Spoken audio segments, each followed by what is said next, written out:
날씨와 또 코로나 때문에 고생 많이 하시고 계시는 줄 아는데 다 함께 일어나셔서 앞뒤 전후 좌우 성도님과 함께 인사하는 시간 갖겠습니다. 평안하셨습니다. 안녕하세요. 오늘은 세 곡을 부르겠습니다. 슬픈 마음이 있는 사람, 하나님의 나팔소리, 찬송가는 힘차게 부르시고 감사해라는 찬송으로 끝나겠는데 조금 준비가 안 된 것 같습니다.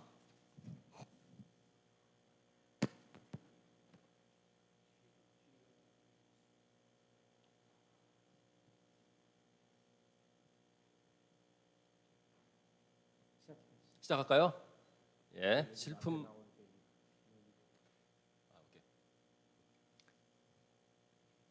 예, 일단 여기 나오니까 시작하겠습니다. 슬픈 마음 있는 사람.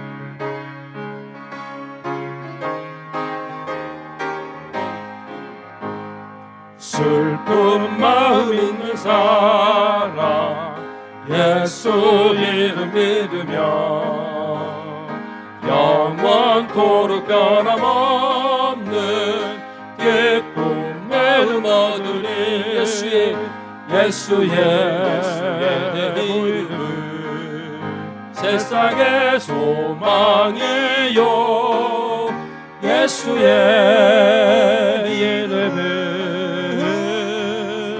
전국의 기쁨일세 거룩하신 주의 이름 거룩하신 주의 이름 너의 방패 삼으라 환난 시험 당할 때 환난 시험 당할 때에 주께 기도드리라 예수의 이름은 세상의 소망이요 예수의 이름은 전국의 기쁨일세 존귀하신 주의 이름 존귀하신 주의 이름 우리 기쁨 되도다 아멘. 주의 품에 안길 때에 기뻐 찬송 부르리 아멘 예수의 이름은 세상의 소망이요 예수의 이름은 천국의 기쁨일세 우리 갈 길 다한 후에 우리 갈 길 다간 후에 보좌 앞에 나가면 왕의 왕께 경배하며 멸류관을 드리리 예수의 이름은 세상의 소망이요 예수의 이름은 천국의 기쁨일세 아멘. 하나님의 나팔 다 같이 힘차게 발소 시즌을 보겠습니다. 하나님의 나팔 소리 하나님의 나팔 소리 전지 진동할 때에 예수 영광 중에 구름 타시고 천사들을 세계 만국 모든 곳에 보내어 구원받은 성도들을 모으리 나팔 불 때 나의 이름 나팔 불 때 나의 이름 나팔 불 때 나의 이름 부를 때에 잔치 참여하겠네 무덤 속에 잠자는 자 그때 다시 일어나 영화로운 부활 승리 얻으리 주가 택한 모든 성도 구름 타고 올라가 공중에서 주의 얼굴 배우리 아멘 나팔 불 때 나의 이름 나팔 불 때 나의 이름 나팔 불 때 나의 이름 부를 때에 잠시 참여하겠네 주는 다시 오실 날을 우리 알 수 없으나 항상 항상 기도하고 깨어 있어서 기쁨으로 보좌 앞에 우리 나가서도록 그때까지 참고 기다리겠네. 나팔 불 때 나의 이름, 나팔 불 때 나의 이름, 나팔 불 때 나의 이름 부를 때에 잔치 참여하겠네. 아멘. 감사해. 시험이 닥쳐올 때 주께서 인도하십니다.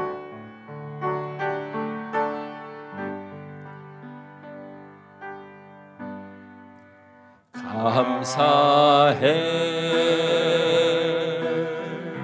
시험이 닥쳐올 때에 주께서 인도하시니 두려움 없네. 모두 감사해. 절망 속에서 새 힘을 새로운 용기 주시니 승리하리라. 아멘. 나의 모든 생활 속에서 주님이 함께 하시니 주님의 성령 나를 인도하시니 시험이 나를 찾아올 때 주님 지켜주시니 주님의 성령 나를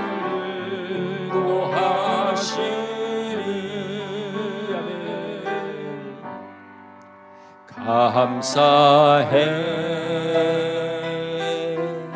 시험이 닥쳐올 때에 주께서 인도하시니 두려움 없네. 두려움 없네. 아멘. 모두 감사해. 모두 감사해. 절망 속에서 새 힘을 새로운 용기 주시니 승리하리라. 승리하리라. 나의 모든 생활 속에서 주님이 함께 하시니 주님의 성령 나를 인도하시리. 시험이 나를 찾아올 때 주님 지켜주시리. 주님의 성령 나를 인도하시리. 다 함께 일어나서 부르시겠습니다. 한 번 더. 감사해. 시험이 닥쳐올 때에 주께서 인도하시니 두려움 없네. 모두 감사해. 절망 속에서 새 힘을 새로운 용기 주시니 승리하리라. 아멘. 나의 모든 생활 속에서 주님이 함께 하시니 주님의 성령 나를 인도하시리. 시험이 나를 찾아올 때 주님 지켜주시리. 주님의 성령 나를 인도하시리. 아멘. 감사합니다. 다 함께 오늘 예배를 들으실 예배를 위해서 말씀 전해주실 목사님을 위해서 잠깐 기도하는 시간 갖겠습니다. 환난이 찾아올지라도 주님께서 함께해 주시고 굳건한 아버지 믿음을 주실 것을 믿고 이 자리에 나온 모든 성도님께 주님의 놀라우신 아버지 은혜와 아버지여 주님의 축복을 주실 것을 믿고 감사를 드립니다. 오늘 아버지여 예배를 드립니다. 저희들에게 천국 잔치를 배설해 주옵시고 아버지 하나님의 성호를 부르며 아버지 찬양과 경배를 통하여서 예배드리게 하신 놀라우신 은혜에 감사드리오며 아버지의 말씀 전해주신 목사님도 함께해 주시고 성령으로 인도해 주셔서 저희들의 삶 동안 성령으로 인도받고 어려울 때 말씀이 생각나며 말씀을 의지하며 아버지의 승리할 수 있는 귀하고 복된 시간 될 수 있도록 인도하여 주시옵소서. 저희들의 아버지 성업과 가정에도 함께해 주옵시고 늘 주님의 축복이 함께해 주실 것을 믿고 원하며 모든 말씀 그리스도 예수 이름 받들어 감사하며 기도 올리옵나이다. 아멘.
다 함께 전능하신 하나님께 기도 드리시겠습니다.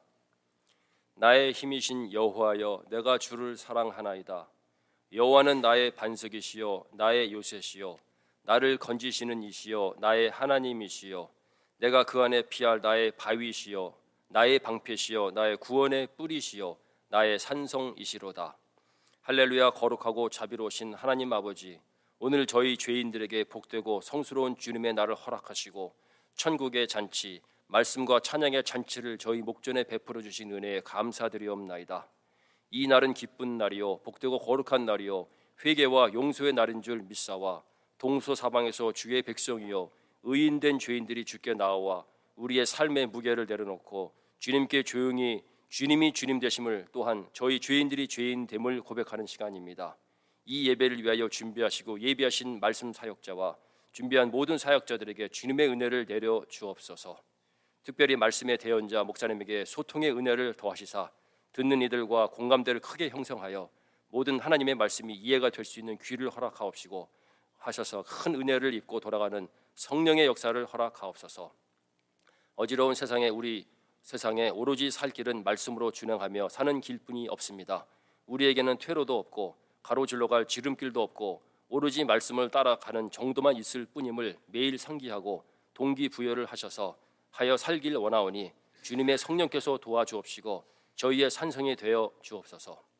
더운 날씨와 코로나19의 창궐하는 위험을 무릅쓰고 저희들 각자의 생업과 가정에서 또 살아가야 합니다. 어려울 때, 고난과 시험이 다가올 때 주님께서 주시는 말씀의 힘으로 능히 이 모든 환난을 이기게 하옵시고 병마와 관계의 어려움과 모든 악조건에서 능히 이기게 하시는 성령의 도우심을 믿고 최후 승리를 하게 하옵소서. 주일 학교와 유수부에도 같은 은혜와 비전을 허락하실 것을 믿사오며 이 예배의 시종을 주께 맡기오며 거룩하시고 때론 우리의 친구가 되어주시는 주 예수 그리스도 이름 의지하여 감사하며 기도드렸사옵나이다. 아멘.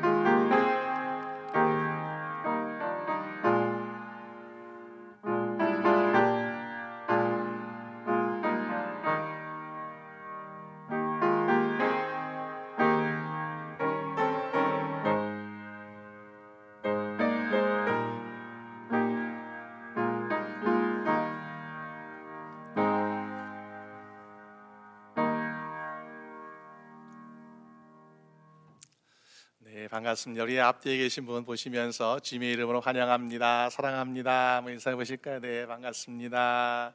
네, 안녕하세요. 네, 오늘 또 출타하신 분도 몇 분 계시지만 또 우리 함께 예배드리시는 모든 분들 우리 함께 감사드립니다. 우리 교회 소식 함께 보시겠습니다.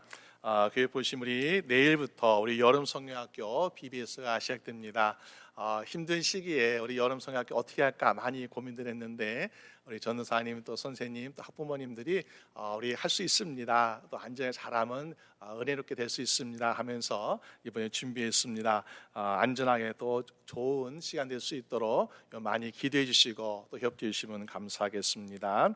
우리 큐티 교재 아직 안 채가신 분은 본당 입구에 준비되어 있고요. 주변에 보시면 지출 신청 안내 또 자원봉사 안내 자영인도자 모임 참고해 주시면 고맙겠습니다. 그리고 우리 지난주에 재직기로 모였는데요. 우리 목회단상에 제가 재직기에 대해서 간단히 했고요. 이거는 우리 재직회원들 추천되신 분들에게 드린 내용을 요약해서 함께 드렸습니다. 우리가 많은 분들이 여러분들이 관심 가지고 계셨는데 그래도 이번에 금년 하반기부터 우리 교회 살림을 함께 운영하는 그래서 재직회는 살림을 의논하는 자리고 사역팀장회는 우리가 사역을 함께 의논하는 또 자리가 될 것입니다. 그래서 두 달에 한 번씩 우리가 재직회 그리고 사역팀장이 계속해서 이야기 나누고 또 함께 논의해서 우리에게 좀 더 활발하고 또 모든 사역에 잘 원해 들어갈 수 있도록 이렇게 하려고 합니다. 많은 분들 위해서 기도해 주시고요. 지난주에 우리 재직회에 모였던 13분 재직위원들 제가 호칭은 생략하고 이름만 제가 호칭하게 부르겠습니다.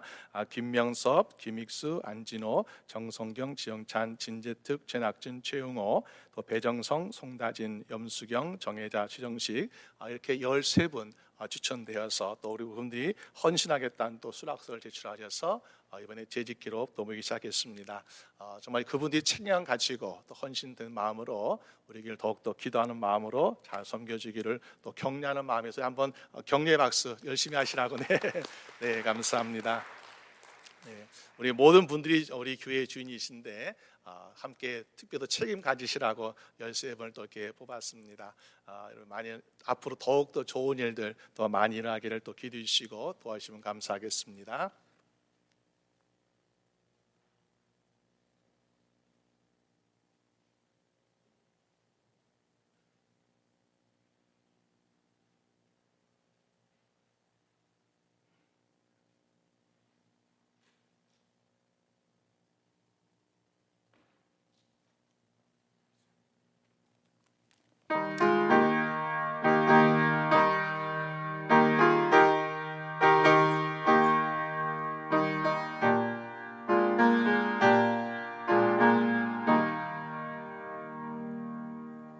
주님 주실 화평 믿음 얻기 위해 너는 정성껏 기도했나.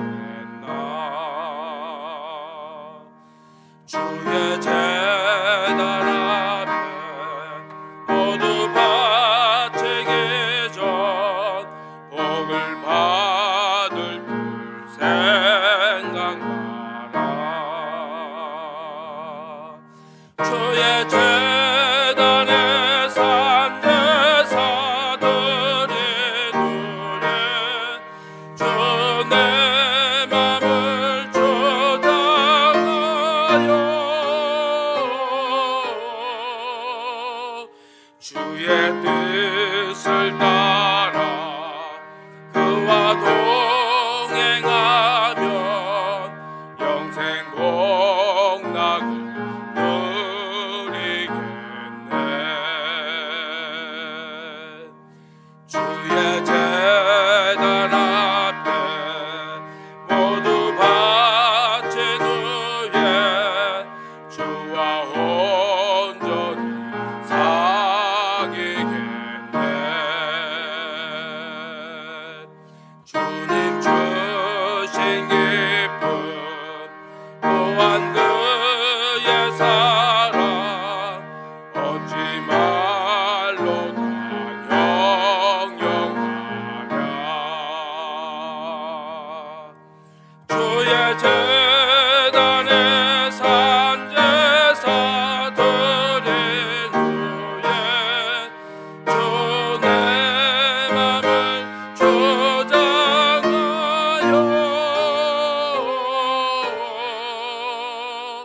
주의 뜻을 따라 그와 동행하면 영생 복락을 누리겠네.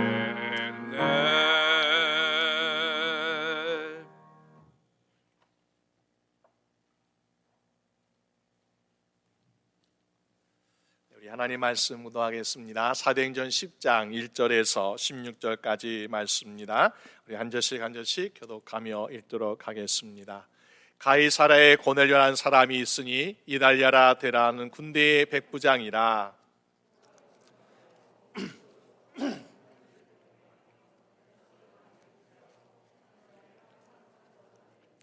하루는 제9시쯤 되어 환상 중에 밝기 봄에 하나님의 사자가 들어와 가로되 고넬료야 하니,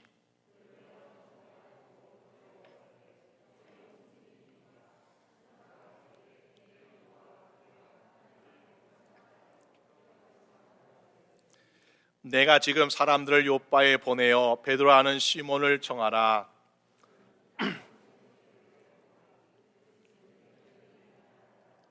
마치 말하던 천사가 떠남에 고넬료가 집안 하인들과 종졸 가운데 경건한 사람 하나를 불러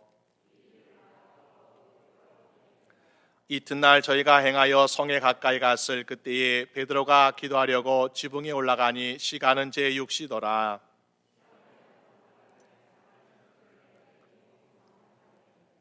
하늘이 열리며 한 그릇이 내려오는 것을 보니 큰 보자기 같고 뇌기를 메어 땅에 들이웠더라.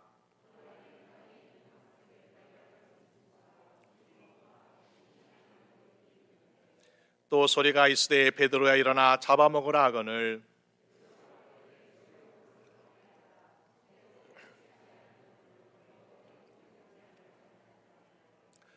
또 두 번째 소리 있으되 하나님께서 깨끗게 하신 것을 내가 속되게 하지 말라 하더라.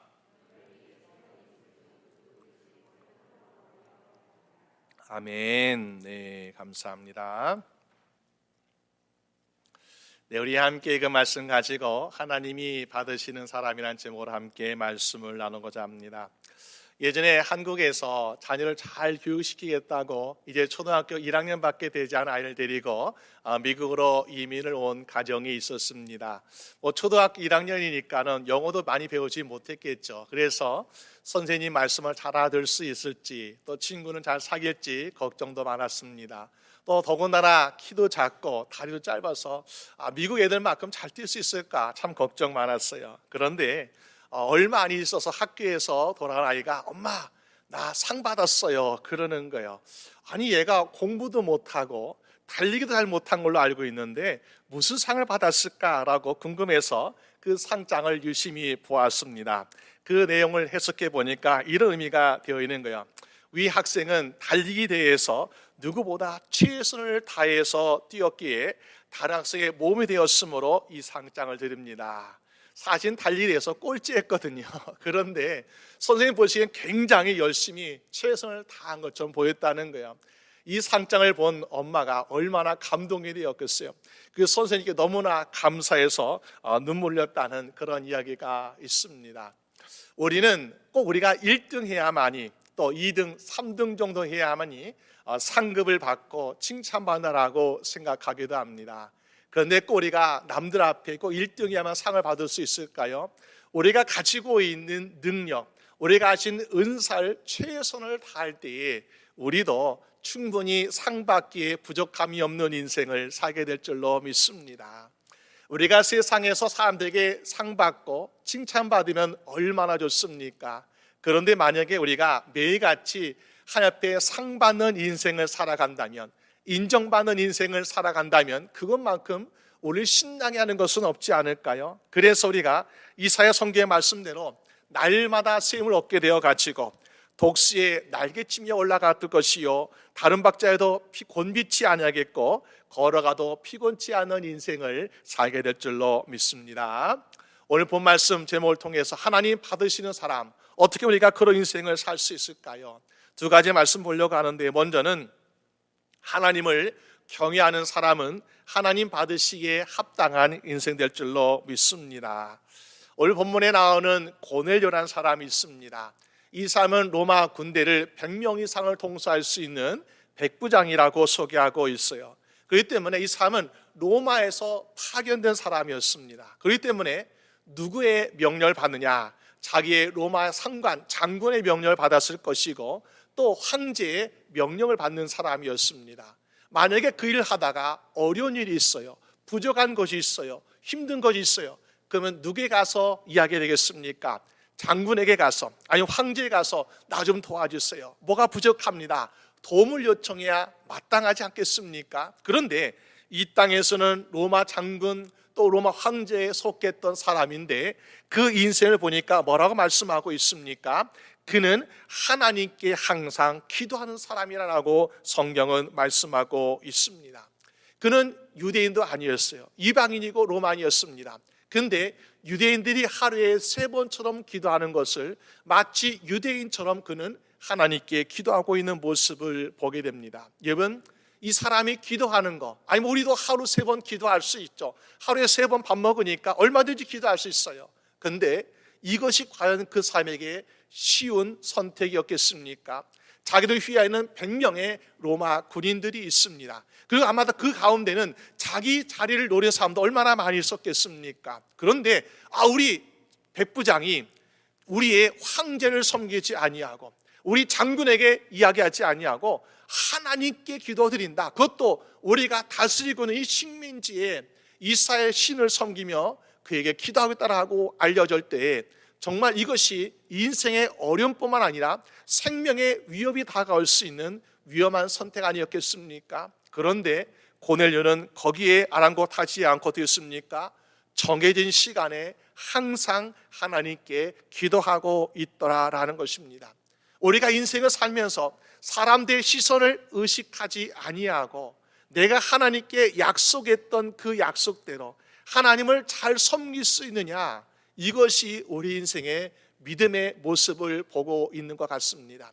우리가 나는 믿음 있노라라고 이야기하고 있지만은 사람들의 눈을 의식하며 거룩한 척, 경건한 척 할 때가 있고 사람이 보지 않을 때는 우리는 우리 마음대로 살 때가 얼마나 많은지요. 여러분, 그런데 오늘 고넬료는 그러지 아니하고 사람들의 눈을 의식하지 아니하고 자기가 의지하고 믿는 하나님을 의식하는 인생, 이것이야말로 믿음의 인생이 아닌가라는 것입니다. 우리가 구약에도 보게 되면은 다니엘서 6장에 보니까 다니엘이 그런 인생을 살고 있습니다. 바벨론에 포로 끌려가서 젊은 시절에 그가 하나님의 주신 지혜와 성령님의 도우심으로 바벨론의 국무총리라는 높은 자리에 올라가게 되었습니다. 그런데 바벨론 사람들이 보는 것이 그것이 마음에 안 듭니다. 시기가, 교만이 그래서 가득해가지고 이 바벨론의 국무총리 된 다니엘 어떻게 하면 끌어내릴까 고소할 거리를 매번 찾았지만은 하나님 보시기에 정직한 인생을 살았던 다니엘은 흠이 없었다는 거예요. 고소할 걸 찾지 못했습니다. 그래가지고 왕에게 이런 건의하지 않습니까? 누구든지 앞으로 30일 동안 왕 이외에 어떤 신에게나 사람에게 무엇을 구하면 사자굴에 넣읍시다. 왕이 생각하기에 그래, 내가 다스린 이 날에는 누가 나를 넘어서서 다른 신을 또 다른 누구를 섬기겠냐면서 이 왕은 거기에 동의하고 거기에 또한 도장을 찍어 줍니다. 다니엘은 국무총리였으니까 당연히 왕이 어떤 명령을 내리는지 알고 있었습니다. 그런데 어떻게 하고 있습니까? 다니엘서 6장 10절 말씀 보니까 다니엘이 이 조서에 왕의 도장이 찍힌 것을 알고도 자기 집에 돌아가서는 윗방에 올라가 예루살렘으로 향한 창문을 열고 전에 하던 대로 하루 3번씩 무릎을 꿇고 기도하며 그의 하나님께 감사하였더라. 여러분, 다니엘은 자기의 하나님 믿는 것을 숨기지 않았습니다. 왕이 기도하면은 사자굴에 넣는다라는 그 명령을 알고도 오히려 예루살렘을 향해서 창문을 열고 그를 향해서 성전을 향해서 기도하고 있는 모습을 보게 됩니다. 무엇 때문에? 전에 하던 대로 기도의 습관을 버리지 않았다는 것입니다. 어떤 사람은 아니 왜 그렇게 위험을 무릅쓰고 기도합니까? 하루 이틀 우리가 일주일 기도하지 않는다고 해서 뭐가 달라집니까? 라고 사람들은 오히려 어리석은 선택이라고 말할 수 있지 않겠습니까? 여러분, 우리는 여기에서 한 가지 생각해 볼 것이 있습니다. 예수님께서 우리에게 신앙생활 또 복음 전파에서 이런 말씀을 주고 계십니다. 뱀같이 지혜로워라, 그리고 비둘기같이 순결하라 라고 말씀하셨습니다. 그럼 우리는 이 상황이 똑같이 우리 앞에 주어질 때에 우리는 무엇을 먼저 선택하겠습니까? 예수님께서 뱀같이 지혜롭게 하라고 먼저 말씀하셨어. 그러니까 지혜롭게 하는 것이 우선이야. 지금 당장 이 위기를 모면하고 피하는 것이 나중을 기약할 수 있지 않겠냐고 우리는 생각할 수 있지 않겠습니까? 그런데 과연 하나님을 경외한다는 것은 어떤 신앙생활을 하는 것이 경외하는 것이겠습니까? 사도행전 4장에서 보니까는 베드로 요한이 관원들 앞에 잡혀가지고 공회 앞에서 재판을 받게 되었습니다. 너희는 앞으로 예수의 이름을 말하지도 말고 예수의 복음을 가르치지 말라. 그러면 너희를 풀어줄 거라고 그렇게 회의하고 있었습니다. 당장 눈앞에 보이는 핍박, 환난, 고통, 우리가 뱀같이 지혜롭게 하기 위해서는 안 하겠습니다. 그건 뒤로 가서 하면 되잖아요. 그런데 베드로 요한은 그렇게 할 수 없는 모습을 보게 됩니다. 왜 그랬을까요? 하나님을 경외하기 때문에 그럴 수 없었다라는 것입니다. 여러분, 마태복음 10장에서 예수님께서는 뱀같이 지혜로워라, 또 그리고 비둘기같이 순결하라고 말씀하기도 하셨지만은 그 뒷부분에 이런 말씀을 주고 계십니다. 마태복음 10장 32절 33절 말씀 보니까 누구든지 사랑 앞에서 나를 시인하면 나도 하늘에 계신 내 아버지 앞에서 저를 시인할 것이요, 누구든지 사랑 앞에서 나를 부인하면 나도 하늘에 계신 내 아버지 앞에서 저를 부인하리라고 말씀하고 계십니다. 여러분, 이 말씀 생각해 볼 때 이거 정말 큰일 날 문제구나. 예수님께서 나도 예수님을 시인하면은 예수님 나를 인정해 주시는데, 그런데 내가 예수를 부인하면은 예수는 나를 모른다라고 하시는데, 그럼 어떻게 되겠습니까? 우리가 예수님을 나의 주로 고백하는 그 고백이 사람 앞에서나 하나님 앞에서나 동일해야 마땅하지 않겠습니까? 그런데 우리는 뱀같이 지혜로워라 이 말씀만을 보면서 나는 이 위기를 모면하는 것이, 피하는 것이 내가 올바른 선택이라고 우리는 정당화시키고 있는 모습을 보게 됩니다. 여러분, 우리가 그 말씀 어떻게 이해하면 좋겠습니까? 예수님께서는 분명히 두 가지 말씀 주고 계시는 것, 뱀같이 지혜로워라, 그리고 비둘기같이 순결하라. 그런데 우리는 어떻게 하고 있습니까? 복음을 전하는 방법에 있어서, 도구에 있어서는 우리가 어떻게 하고 있습니까? 비둘기같이 곧이곧대로 하고 있는데, 그런데 신앙의 본질, 신앙의 고백에 대해서는 마치 뱀같이 지혜로운 것처럼 타협하는 인생을 살고 있지는 않습니까? 예수님께서 하신 의미는 무엇이겠습니까? 우리가 복음을 전하는 방법에 있어서는 뱀같이 지혜로울 필요가 있단다. 그러나 신앙의 본질, 우리의 신앙의 고백에 있어서는 우리가 비둘기같이 순결하고 정직하고 정결한 마음으로 끝까지 지켜나가야만이 우리가 하나님 앞에 인정받을 수 있는 삶을 산다고 우리에게 가르쳐주고 있는 것 아니겠습니까?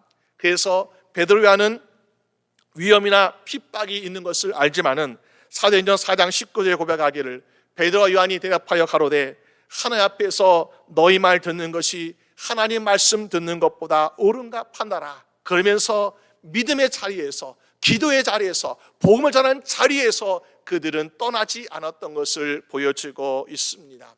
여러분, 혹시 우리가 세상의 어떤 사람들이 아니면은 사단이, 악한 영이 야, 너희 예수님이 뱀같이 지혜롭게 하라 그랬어, 너 여기서 괴좀 당하지 말고, 여기서 핍박 당하지 말고 여기서 타협하는 것이 지혜로운 것이 아니냐고 우리를 유혹할지라도 우리는 믿음의 자리에서 믿음을 지키고 기도의 자리에서 기도하며 하나님께 감사 영을 돌릴 수 있는 여러분 되시기를 주님의 이름으로 축원합니다. 그럴 때에 우리가 주님 앞에 서게 될 때 어떻게 한다고요? 우리를 아신다고 인정해 주신다는 사실입니다. 여러분, 하나님을 경외하는 사람의 두 가지 특징이 있습니다. 한 사람은 하나님을 무서워 가지고 두려워서 우리가 그 말씀을 지키지 않으면은 언젠가는 내가 책망받을 거야, 벌 받을 거야, 그러니까 어쩔 수 없이 내가 지켜야 되라는 사람이 있고, 어떤 사람은 하나님께 주신 사랑과 구원과 은혜에 감사해서 주님을 사랑하는 마음으로 주님을 섬기는 사람이 있지 않습니까? 그렇다면은 다니엘 같은 사람, 또 베드로 같은 사람, 또 오늘 본문에 있는 고넬료 같은 사람은 과연 어떤 사람이겠습니까? 억지로 무서워서 두려워서 하는 것이 아니라 하나님의 사랑과 하나님의 구원하심의 감사함으로 말미암아, 그래서 지금 당장 눈앞에 있는 위기와 핍박과 환난이 있을지라도 이것을 두려워하지 아니하고 나의 영혼을 살리기도 하시고 죽이기도 하시고 나를 높이기도 하시고 낮추기도 하시는 하나님을 고백하지 않을 수 없는 모습을 보여주고 있지 않습니까? 여러분, 그것이 어떻게 우리가 그런 모습을 보여줄 수 있습니까?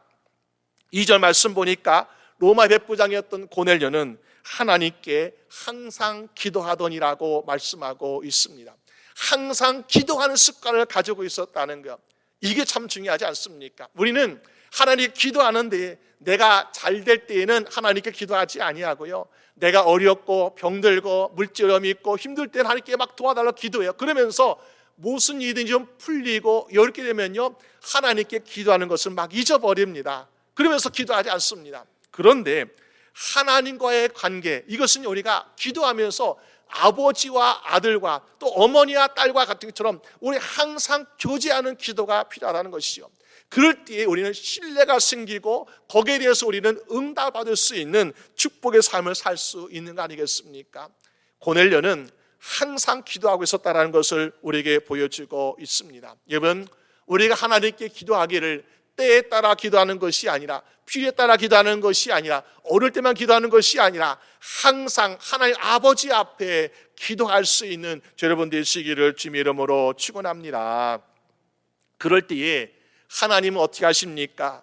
우리의 기도를 듣고 계신다는 거예요. 우리가 본문 뒷부분에 10장 31절 말씀 보니까 이렇게 말씀하고 있습니다. 고넬료야, 하나님이 내 기도를 들으시고 응답하셨다. 여러분, 하나님께서 고넬의 기도를 들으시고 응답하셨다. 누구인데? 그는 이방인이었어요. 그는 로마 사람이었고 이스라엘 백성들을 지배하는 식민지의 그런 군인이었습니다. 그런데 그 사람의 기도를 하나님께서 들으셨다는 것입니다. 왜? 하나님은 기도하는 자, 하나님을 신뢰하고 의지하며 기도하는 자에 대해서 하나님은 항상 듣고 계시는 하나님이라는 것을 이게 보여주고 있습니다. 하나님께 기도드릴 때 응답받는 사람은 나이가 많거나 적거나 상관이 없어요. 남자나 여자나 구분이 없고요, 부유한 자나 가난한 자가 구분이 없고요, 또 권력 있는 자 없는 자가 구분이 없고요, 누구든지 믿음으로 나아가는 자는 하나님의 응답받는 기도를 체험하게 될 줄로 믿습니다. 여러분, 그래서 오늘 저희분들이 어떤 기도를 드리겠습니까? 우리가 누구든지 간에 어떤 상황이든지 간에 하나님께 믿음의 기도를 드려서 하나님께 응답받게 되는 여러분 되시기를 주님의 이름으로 축원합니다. 잠언 3장 6절 말씀 보니까 너는 범사의 그를 인정하라, 그러면 내 길을 지도하시라고 말씀하고 있습니다. 하나님을 내 인생에 누구로 인정하냐에 따라서 우리 인생이 달라지고 있습니다. 하나님은 내 인생의 선생님이에요. 그러면은 선생님만큼 우리 인생이 달라지는 거예요.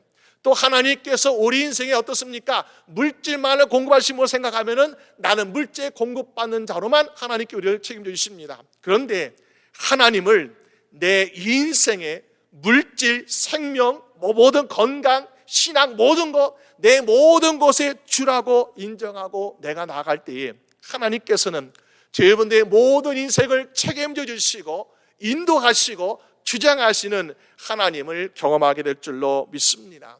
그렇기 때문에 무슨 일을 생각하고 계획하든지 또 무슨 일을 실천하고 말하든지 간에 하나님께 여쭤봐야 되겠죠. 하나님, 제가 이런 일을 계획하고 있습니다. 하나님 어떻게 생각하십니까? 내가 이런 영적 전쟁을 맞이하고 있습니다. 싸워야 할까요? 싸우지 말까? 하나님께 여쭤봐야 되겠죠. 하나님께 여쭙고 나갈 때에 우리 앞에는 실패가 없을 줄로 믿습니다.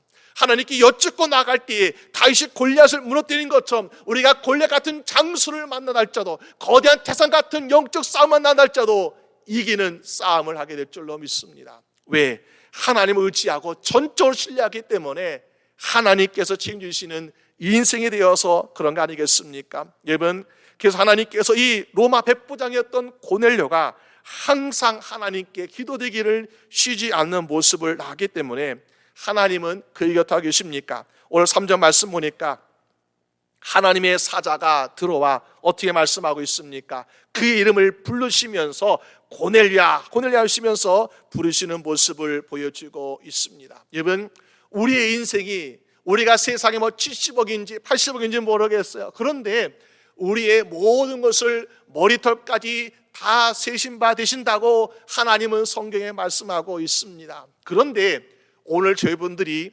하나님의 음성으로 야 아무개야 하시면서 하나님의 우리 이름을 불러주신 그런 경험을 여러분 얼마나 하고 계십니까? 여러분, 물론 우리가 하나님께서 구약의 성도같이 초대교회 성도같이 하며 직접적인 음성을 듣지 못할지라도 우리의 심령에 하나님께서 나를 부르신다, 내 이름을 부른다라고 우리가 확신하는 적이 과연 얼마나 되고 있습니까? 오늘 고넬료는 로마의 백부장이었고 이방이었습니다.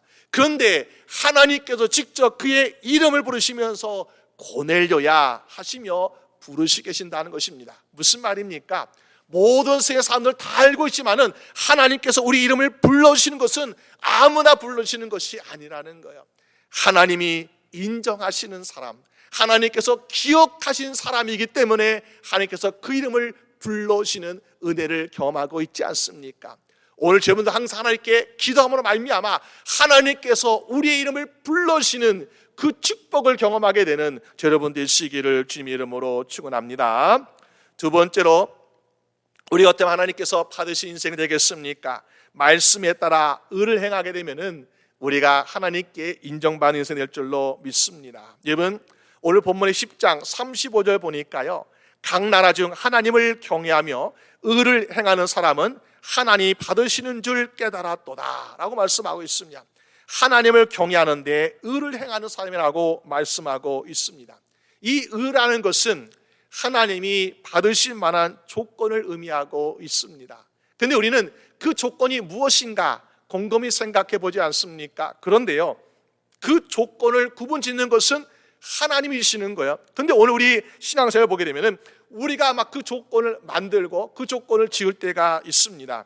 여러분, 마가 다락방에서 성령님께서 강림하시고 성령 충만했던 이 사도들, 제자들, 성도들이 보니까요, 초대교회 막 성령 충만 역사 기적이 많이 일어나고 있습니다. 그런데 이 천국문이 열려진 가운데에서 보니까 이때 고민이 한 가지 생겼습니다. 무슨 고민인가 보니까는 천국문은 열렸는데 그 천국문이 하나님 백성이라는 유대인들, 선민들 이들에게만 주신 축복인가, 아니면은 이방인도 천국문에 들어갈 수 있는가라는 고민이 되고 있는 것을 보게 됩니다. 왜냐하면 10장 28절 말씀 보니까는 이르되 유대인으로서 이방인을 교제하는 것과 가까이 하는 것이 위법인 줄은 너희도 알거니와. 무슨 말입니까?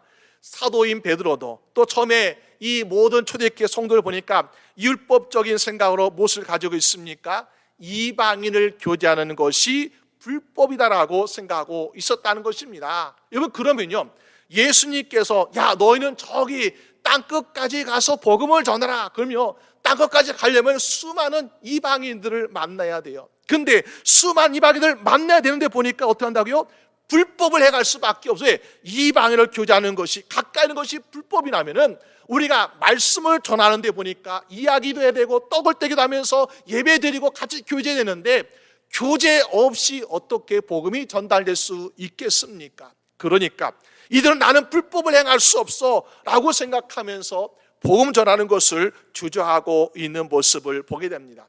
초대교회 수장이었던 베드로도 마찬가지였어요. 그런데 하나님께서 하나님이 사랑하셨던, 하나님이 항상 기억된 고넬료를 사랑하시면서 어떻게 하십니까? 베드로의 마음, 편견, 장벽을 깨우시는 모습 보게 되죠. 어느 날 베드로가 환상 중에 하나님께서 보시는 환상을 보게 되는데 하늘에서 보자기가 든 것이 내려오게 되는데 각종 네 발 가진 짐승, 기는 것, 공중에 나는 것, 이 부정하다고 언급된 이 짐승이 내려오는데 한참 배고플 때였어요. 그러니까 얼마나 하나님께 나에게 오늘 고기 주시는구나, 얼마나 좋았겠어요. 그런데 13절 하나님의 음성을 들어보니까는 베드로야 일어나 잡아먹어라. 주님 감사합니다 하고 보니까 어떻습니까? 14절에 주님 절대로 그럴 수 없습니다.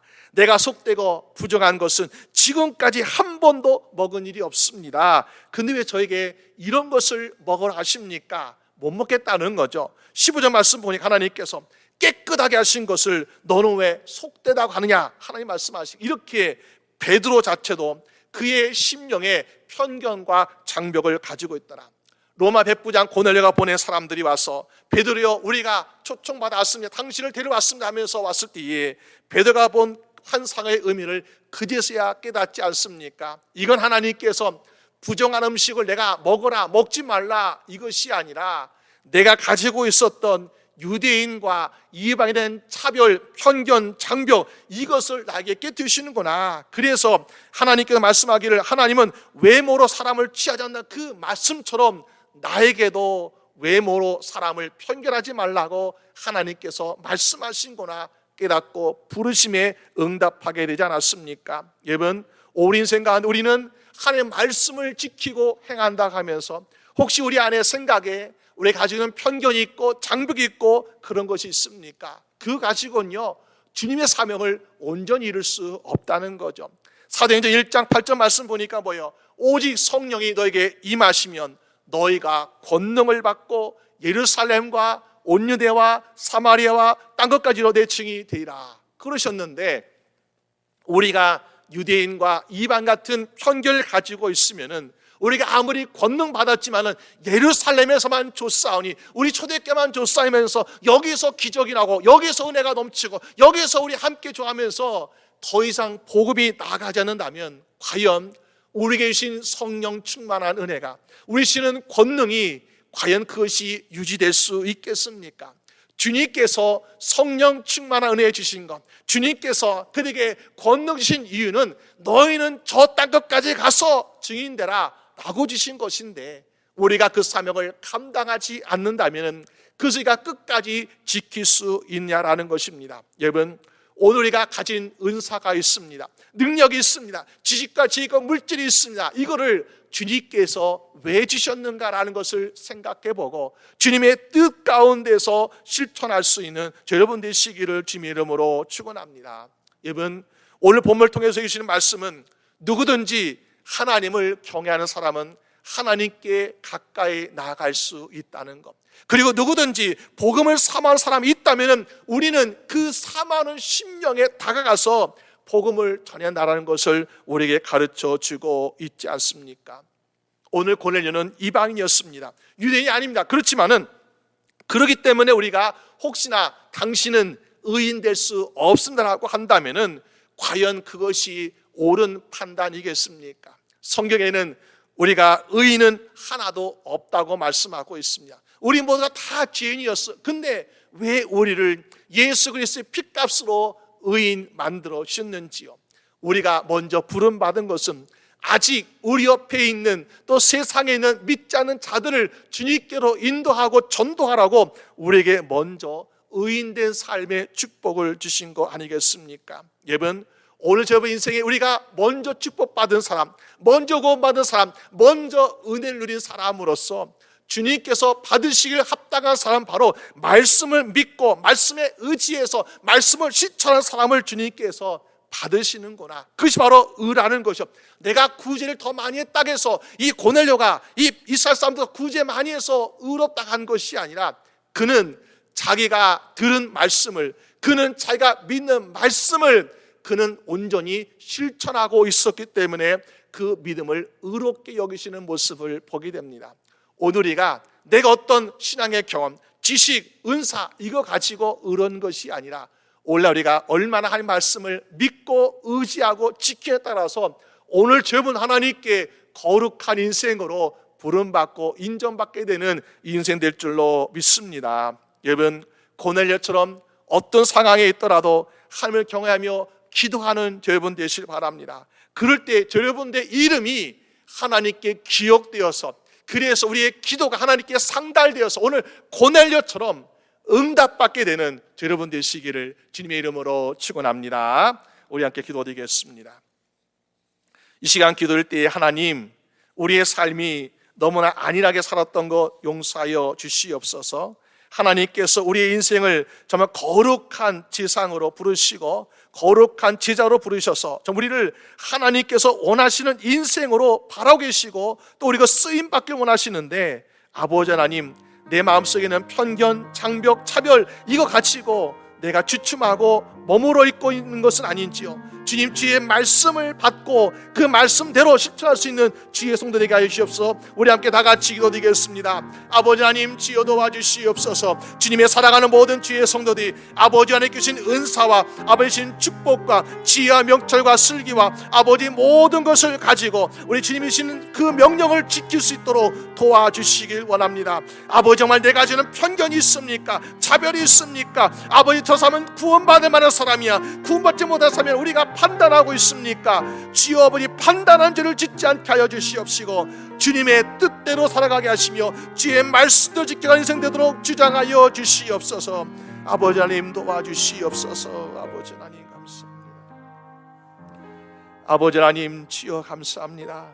우리를 죄 가운데서 불러주시고 우리를 용서해 주시고 구원해 주셨습니다.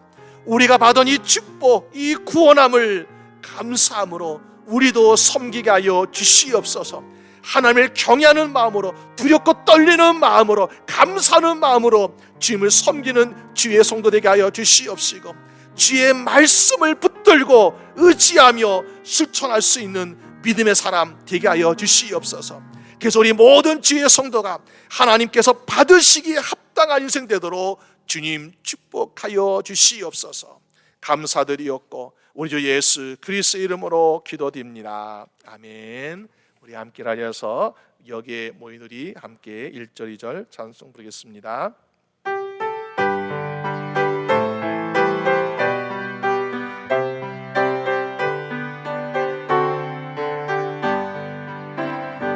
여기에 모인 우리 주의 은총 받은 자여라. 주께서 이 자리에 함께 계심을 아노라. 언제나 주님만을 찬양하며 따라가리니 시험을 당할 때도 함께 계심을 믿노라. 이 믿음 놓고서라 주가 지켜주신다. 어두운 밤에도 주의 밝은 배 인도하여 주신다. 주님이 뜻하시니 헤아리기 어렵더라도 언제나 주 뜻 안에 내가 있음을 아노라.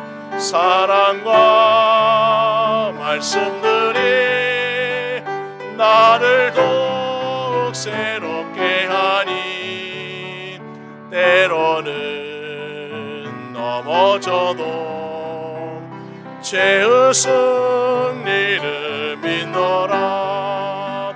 이 믿음 놓고서라 주가 지켜주신다. 어두운 밤에도 주의